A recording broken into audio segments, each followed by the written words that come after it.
వందే మాత్రం. నేను మీ journalist Navatha. No caste no religion certificate కావాలంటే ముందుగా మతాన్ని వదులుకోవాలని మద్రాస్ హైకోర్టు సూచించింది.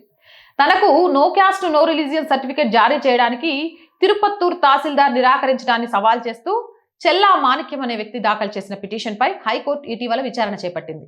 పిటిషనర్ మతాన్ని వదులుకున్నారా అని ప్రశ్నించింది. లేదని సమాధానం ఇవ్వడంతో తీవ్ర అసంతృప్తి వ్యక్తం చేసింది.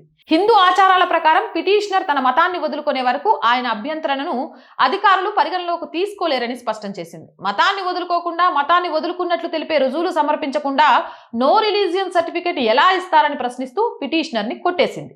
మతాన్ని వదులుకోవడం అధికారుల ముందు ఆ రుజువులు సమర్పించడానికి పిటిషనర్ కి స్వేచ్ఛ ఇచ్చింది. ఏదేమైనా నో రిలీజియన్ నో క్యాస్ట్, నీకు క్యాస్ట్ సర్టిఫికేట్ మీద వచ్చే అన్ని కావాలి ఫలాలు, కానీ నాకు నో రిలీజియన్, నేను సెక్యులర్, నేను ఇంకొకటి, నేను నాకు తీసేసుకుంటా మతాన్ని అంటే కుదురుద్దా? గోబ గుయ్యమనేలాగా సమాధానం ఇచ్చింది కోర్టు.